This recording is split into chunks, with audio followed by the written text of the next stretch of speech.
Hello बच्चों, आज के इस वीडियो में मैं आपको बताने वाला हूँ एक बहुत ही important topic, motion of a particle along axis of a concave mirror. बच्चों, मैंने एक कॉनकेव मिरर लिया है और ये इसकी प्रिंसिपल एक्सिस है, इसका फोकस और ये सेंटर ऑफ कर्वेचर, और एक ऑब्जेक्ट इन्फिनिटी से चलता हुआ इसकी तरफ आ रहा है, ठीक है ना, और कांस्टेंट वेलोसिटी से चलता हुआ आ रहा है। तो पहली बात तो मैंने ये मान लिया कि वी ओ जो हुआ करेगा वो हुआ करेगा मेरे पास में वेलोसिटी ऑफ ऑब्जेक्ट, ठीक है ना। और ये जो ऑब्जेक्ट की वेलोसिटी है ये कांस्टेंट है। डन। कांस्टेंट वेलोसिटी से चलता हुआ आ रहा है एक ऑब्जेक्ट। ऐसा मान लीजिए कि एक हॉर्स राइडर है, एक घुड़सवार है जो इन्फिनिटी से चलता हुआ आ रहा है। तो ये हॉर्स राइडर, इसकी मैं अलग अलग पोजीशंस ले रहा हूँ, जैसे कि मैंने आपको डायग्राम में बताई है। ये एक ऑब्जेक्ट है जो चलता हुआ आ रहा है इधर से और कांस्टेंट वेलोसिटी से मूव करता हुआ आ रहा है।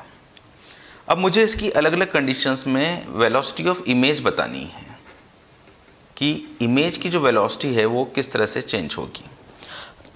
तो देखिए कैसे किया जाए। पहली बात तो बच्चों ये कि इसमें मैं आपको बता दूं, 3 केसेस डिस्कशन करेंगे। पहला केस तो ये है कि when object is moving from infinity to centre of curvature. जब ऑब्जेक्ट इन्फिनिटी से सेंटर ऑफ कर्वेचर तक मूव करता हुआ आ रहा है तो वेलोसिटी ऑफ ऑब्जेक्ट और वेलोसिटी ऑफ इमेज में क्या रिलेशन होगा, ग्रेटर देन और लेस देन और इक्वल टू, ठीक है ना। आप क्या करो, मेरे इस केस को सुनते जाइए और अपने मन में सोचते जाइए कि क्या रिलेशन होना चाहिए। दूसरा केस ये होगा कि when object is crossing centre of curvature, जब सेंटर ऑफ कर्वेचर को क्रॉस कर रहा होगा ऑब्जेक्ट, तो वेलोसिटी ऑफ ऑब्जेक्ट और वेलोसिटी ऑफ इमेज में क्या रिलेशन होगा। और तीसरा केस होगा कि when object is moving from centre of curvature to focus, तब इनमें क्या रिलेशन होगा, ठीक है। देखो बच्चों, एक एक केस करते हैं अब अपन। ये बताइए कि जब ऑब्जेक्ट इन्फिनिटी पे है, जब ऑब्जेक्ट इन्फिनिटी पर, तो इमेज कहां पर बनेगी, फोकस पे, ये हम लोग जानते हैं। और ऑब्जेक्ट जब इधर की तरफ आ रहा होता है और जब सेंटर ऑफ कर्वेचर पर पहुंचता है तो इमेज कहां पर बनती है, सेंटर ऑफ कर्वेचर पे। तो जब ऑब्जेक्ट इन्फिनिटी से सेंटर ऑफ कर्वेचर की तरफ जा रहा होता है तो इमेज फोकस से सेंटर ऑफ कर्वेचर की तरफ आ रही होती है और कंटिन्यूसली इमेज का जो साइज है वो बढ़ता जाता है, हालांकि वो ऑब्जेक्ट से छोटा रहता है। और जब वो सेंटर ऑफ कर्वेचर पे पहुंचता है तो इमेज का साइज ऑब्जेक्ट के साइज के बराबर हो जाता है। तो हुआ ऐसा कि जब ऑब्जेक्ट इन्फिनिटी से सेंटर ऑफ कर्वेचर पर पहुंचा तो इमेज फोकस से सेंटर ऑफ कर्वेचर पर पहुंची, ठीक है। तो अब आप अंदाजा लगा सकते हैं कि कौन ज़्यादा तेज चल रहा होगा। देखो बच्चों, वेलोसिटी इज इक्वल्स टू क्या होता है, डिस्प्लेसमेंट अपॉन टाइम। ऑब्जेक्ट को यहाँ से यहाँ तक आने में और इमेज को यहाँ से यहाँ तक आने में बराबर टाइम लगा है। सेम टाइम में ऑब्जेक्ट तो इन्फिनिटी से चल के यहाँ आ गया, इतनी डिस्टेंस ट्रेवल कर ली, और इमेज केवल इतनी सी डिस्टेंस पे गई। तो बताओ तेज कौन चला, ऑब्जेक्ट की इमेज, ऑब्वियसली ऑब्जेक्ट, क्योंकि ऑब्जेक्ट ने इक्वल टाइम में ज़्यादा डिस्टेंस ट्रेवल किया है। जब सेंटर ऑफ कर्वेचर को क्रॉस कर रहा होता है ऑब्जेक्ट, तो ऑब्जेक्ट इधर जा रहा होता है, इमेज इधर जा रही होती है, तो दोनों की जो स्पीड होगी वो आपस में बराबर होगी, बस डायरेक्शन क्या होगा, अपोजिट होगा।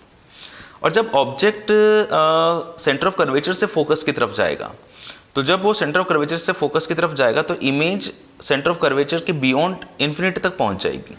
जैसे जैसे इधर जा रहा है वैसे वैसे इमेज इस तरफ जा रही है, ठीक है बच्चों। इमेज बड़ी है और ऑब्जेक्ट तो पहुंचा सेंटर ऑफ कर्वेचर से फोकस और इमेज पहुंच गई भाई सेंटर ऑफ कर्वेचर से इन्फिनिटी। तो सेम टाइम इंटरवल में ऑब्जेक्ट तो इतना ही चला लेकिन इमेज इतनी ज़्यादा चल गई भाई, तो कौन ज़्यादा तेज चला, इमेज ज़्यादा तेज चली, ठीक है प्यारे बच्चों। आप मेरी बात समझ पा रहे होंगे। और ये तो हुआ एक एनालिसिस जो मैंने आपको बताया कि आप लोगों ने एनालाइज किया कि क्या हो रहा है। बाकी जो इसमें इम्पोर्टेंट होता है बच्चों वो होता है कि इनमें एक मैथमेटिकल रिलेशन होता है, वो भी आपको ध्यान में रखना पड़ता है। और ये मैथमेटिकल रिलेशन बहुत इम्पोर्टेंट है जो मैं आपको बताने जा रहा हूँ कि वेलोसिटी ऑफ ऑब्जेक्ट और वेलोसिटी ऑफ इमेज में जो रिलेशन है वो आपको ध्यान में रखना है। ये एक स्टैंडर्ड रिजल्ट है बच्चों, जो भी मैं आपको बताता हूँ ना स्टैंडर्ड रिजल्ट, वो आप लोग डायरेक्ट ध्यान में रखा करो, ये बहुत आपका टाइम बचाएगा एग्जाम्स में। वेलोसिटी ऑफ इमेज और वेलोसिटी ऑफ ऑब्जेक्ट में ये रिलेशन होता है। Velocity of image is equals to minus M square velocity of object. यहाँ पर एम क्या है बच्चों? एम होता है यहाँ पर लीनियर मैग्निफिकेशन। लीनियर मैग्निफिकेशन क्या होता है? Size of image upon size of object is equals to minus V by U. ठीक है ना। अगर मैं फोकस की फॉर्म में लिखूँ तो F upon F, focal length की फॉर्म में लिखूँ एफ और यू की फॉर्म में तो F upon F minus you, और इसी तरह से अगर इमेज डिस्टेंस की फॉर्म में हो तो F minus V upon F कर देते हैं हम लोग। तो ये आप लोग रिजल्ट ध्यान में रखिएगा, ये आपको बहुत ज़्यादा हेल्प करेगा। विद साइन कन्वेंशन आपको वैल्यूज पुट करनी होती है। जैसे मैं एक एग्जांपल लेता हूँ बच्चों, सिंपल सा। मान लीजिए मैं आपसे कहता हूँ कि एक कॉनकेव मिरर है आपके पास में, और उस कॉनकेव मिरर की फोकल लेंथ है 20 सेंटीमीटर, और एक ऑब्जेक्ट इधर से चलता हुआ आ रहा है, और ऑब्जेक्ट की जो वेलोसिटी है वो 10 मीटर पर सेकंड है। तो ये कांस्टेंट वेलोसिटी आपको 10 मीटर पर सेकंड रखी है, और आपसे पूछा जा रहा है कि find velocity of image when object is at a distance 60 centimetre from pole. Pole से 60 सेंटीमीटर की डिस्टेंस पर जब ऑब्जेक्ट है तो इमेज की वेलोसिटी क्या होगी? अब बच्चों देखो, सिंपली अगर आपको फॉर्मूला याद है ना तो आपका एग्जाम में टाइम बहुत ज़्यादा बच सकता है, क्योंकि आप लोग जानते हो कि velocity of image is equals to minus M square velocity of object. ये वाला तो आप फॉर्मूला लगाएंगे, ठीक है। अब आपका क्या काम है? एम निकालना, मैग्निफिकेशन। वेलोसिटी ऑफ ऑब्जेक्ट तो दिया हुआ है ये, तो मैं एम निकाल लेता हूँ। देखो अब मेरे को फोकल लेंथ पता है, क्योंकि कॉनकेव मिरर है तो फोकल लेंथ क्या होगा बच्चों? -20, और ऑब्जेक्ट कितनी डिस्टेंस पर है? 60 सेंटीमीटर। यहाँ से 60 सेंटीमीटर का मतलब हुआ कि जो यू है वो कितना हो गया? -60। ठीक है ना। साइन कन्वेंशन में आपको अच्छे से समझा चुका हूँ पिछले वीडियोस में। अगर थोड़ी सी भी दिक्कत हो तो मेरे जो पिछले वीडियोस हैं साइन कन्वेंशन वाला वीडियो, वो आप ज़रूर देखना बच्चों, ठीक है। ये तो बात मैं आपको शुरू से कहता ही आया हूँ कि अगर आपको बहुत अच्छे से करना है कोई भी टॉपिक, जैसे रे ऑप्टिक्स की बात करें, तो आपको मेरे सारे वीडियोज़ देखने पड़ेंगे सिक्वेंशली, तभी एक एक करके माइंड में लेयर्स अच्छे से बनेंगी। तो u -60 है, ये -20 है। तो अब मैग्नीफिकेशन निकालना मेरे लिए बहुत आसान है। जैसे कि मैंने आपको बताया, मैग्नीफिकेशन का formula in terms of F and you ये वाला होता है।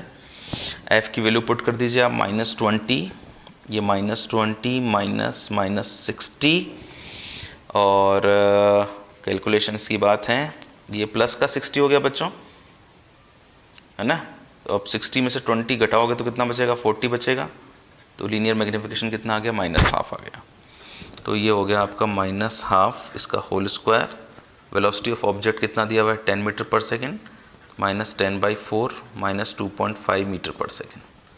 बच्चों जो माइनस है ना, ये क्या शो कर रहा है कि ऑब्जेक्ट अगर इधर आ रहा है तो इमेज किधर जा रही है? इसके अपोजिट डायरेक्शन में जा रही है, पीछे जा रही है, ठीक है। अब आपके माइंड में ऐसा सवाल आ रहा होगा कि यार हमें सर ने फॉर्मूला बताया कि velocity of image is equals to -m² velocity of object होता है। देखो बच्चों, मैं तो फॉर्मूला बार बार बोल रहा हूँ ना, जिससे आपके माइंड में वैसे ही याद हो जाए। अब आपके ये एक सवाल आ रहा होगा कि यार ये आया कहाँ से, है ना, सर ने ऐसे कैसे डायरेक्ट लिख दिया। तो मैं आपको इसमें भी थोड़ी सी हेल्प कर देता हूँ कि छोटा सा इसका एक डेरिवेशन होता है, कुछ स्टेप्स होती हैं, वो मैं आपके सामने करके बताता हूँ कि इसको कैसे सॉल्व किया जाए। तो देखो बच्चों, इसको सॉल्व करने के लिए थोड़ा सा तो आपको बेसिक मैथ्स यूज़ करना पड़ता है। डिफरेंशिएशन की कुछ टर्म्स हैं जो मैं आपको बताऊंगा। बच्चों एक सिंपल डिफरेंशिएशन तो आप लोग जानते हो ना कि d/dx of x power n is equals to nx n-1 होता है, ठीक है। अब मान लीजिए मैं आपसे कहता हूँ कि d/dx ऑफ x स्क्वायर करना है, तो आप क्या करोगे? 2x कर दोगे। मैं आपसे कहता हूँ कि d/dx ऑफ 1/x करना है, तो आप क्या करोगे? d/dx ऑफ x पावर -1, इसको लिख दोगे आप nx n-1, मतलब -1/x²। ये तो सिंपल डिफरेंशिएशन है। लेकिन चेन रूल को भी हम लोग यूज़ करते हैं। चेन रूल अपन को क्या कहता है कि जैसे d/dx कर रहे हैं हम लोग, और यहाँ पर x की टर्म नहीं है बल्कि कोई और कोई टर्म दे रखी, मान लीजिए z की टर्म है, z पावर 4 है, तो उसको कैसे डिफ्रेंशिएट किया जाए। तो उसके लिए क्या करते हैं, पहले हम इस अंदर वाले का डिफ्रेंशिएशन करते हैं, तो वो 4z³ हो गया। फिर जो अंदर वाली जो क्वांटिटी होती है उसका x के रेस्पेक्ट में डिफ्रेंशिएट कर देते हैं। इसको चेन रूल कहते हैं। कि जैसे मैं आपसे कहता हूँ कि d/dx ऑफ 1/z करना है, तो जैसे 1/x का -1/x² होता है, तो 1/z का -1/z² हो जाएगा, और फिर इसको लिख देंगे dz/dx। ठीक है, ये टर्म्स हम लोग यूज़ करते हैं। तो ऐसा ही अपन लोग यहाँ पे करने जा रहे हैं। तो मैंने क्या किया है कि ये मैंने लिया है कॉनकेव मिरर, ये पोल ले लिया, और ये मैंने ऑब्जेक्ट ले लिया, ये इमेज ले ली। ऑब्जेक्ट की जो डिस्टेंस है पोल से, इस डिस्टेंस को मैंने u बोल दिया, और इमेज के डिस्टेंस को v बोल दिया। ठीक है ना। अब ऑब्जेक्ट लगातार इस तरफ आ रहा है, तो जिस तेज़ी से u कम होगा टाइम के साथ में, उसी को हम लोग वेलोसिटी ऑफ ऑब्जेक्ट कहेंगे, और जिस रेट से v चेंज होगा इमेज के डिस्टेंस, उसे हम लोग वेलोसिटी ऑफ इमेज कहेंगे। ठीक है। अब जो मेरी ये मिरर फॉर्मूला है,